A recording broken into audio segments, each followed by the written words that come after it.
নমস্কার বন্ধুরা, প্রাথমিক শিক্ষক নিয়োগ সংক্রান্ত খুবই গুরুত্বপূর্ণ একটি আপডেট কিন্তু এই মুহূর্তে সুপ্রিম কোর্ট থেকে উঠে আসছে। হ্যাঁ বন্ধুরা, তোমরা প্রত্যেকেই হয়তো জানো আজকের সুপ্রিম কোর্টে 3929 মামলাটির শুনানি হওয়ার কথা ছিল।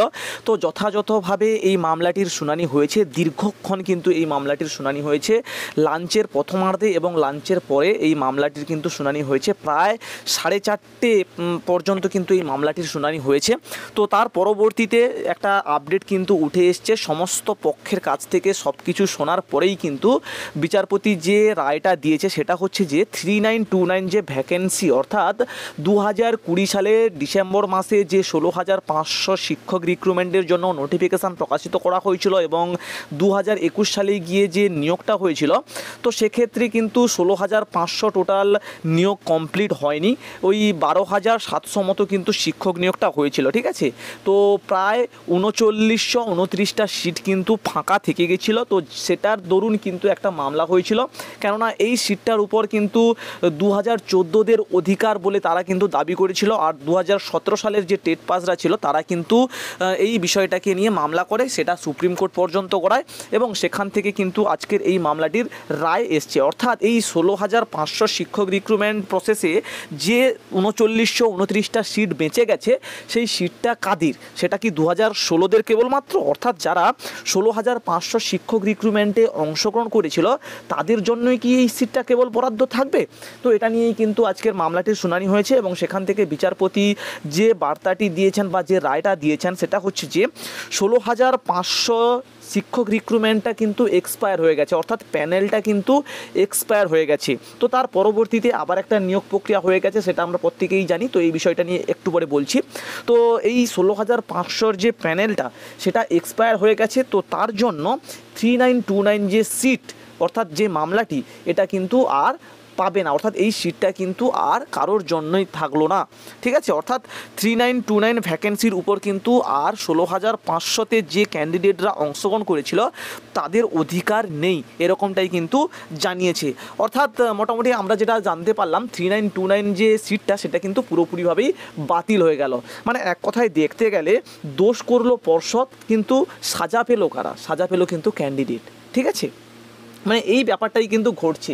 তোমরা দেখো একটু, মানে তখন নিয়োগ হলো না, সেটা হচ্ছে পর্ষদের জন্য নিয়োগ হলো না, কিন্তু এখন ভুক্তভোগী হচ্ছে কারা? যারা হচ্ছে 2014 টেট পাস ক্যান্ডিডেটরা, যারা এই যে 16,500 শিক্ষক রিক্রুটমেন্টে অংশগ্রহণ করেছিল।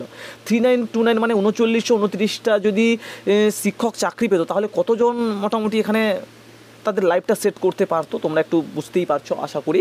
তো মোটামুটি এই হচ্ছে বিষয়।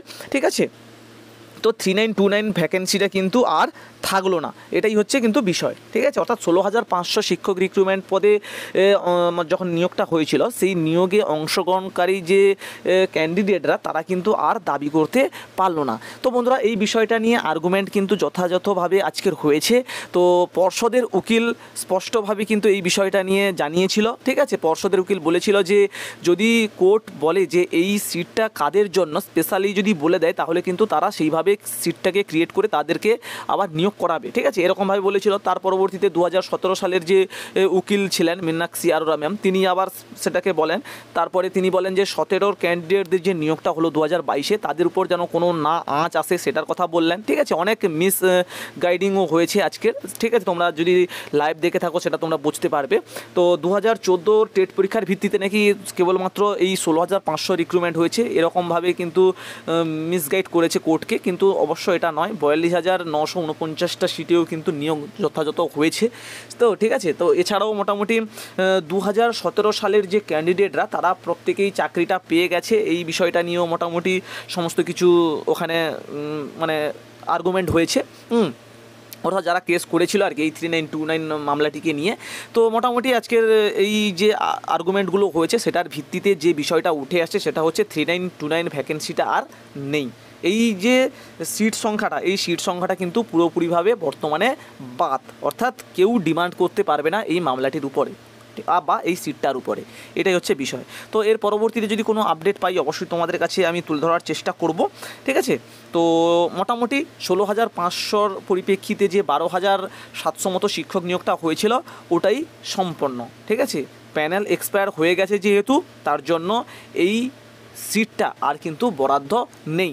অর্থাৎ আবার নতুন করে যখন মানে শূন্যপদ ক্রিয়েট হবে তখন যে অংশগ্রহণ করতে পারবে সেটা বিষয়, ঠিক আছে। তো এই হচ্ছে বিষয়। তো কোনো আপডেট পেলে অবশ্যই তোমাদের কাছে তুলে ধরবো, এবং কোর্ট থেকে বেরিয়ে যদি কেউ লাইভ করে সেই লাইভটা অবশ্যই তোমাদের কাছে তুলে ধরার চেষ্টা করবো। তো অবশ্যই চ্যানেলের সঙ্গে থাকবে, চ্যানেলটিকে সাবস্ক্রাইব করে পাশে থাকবে।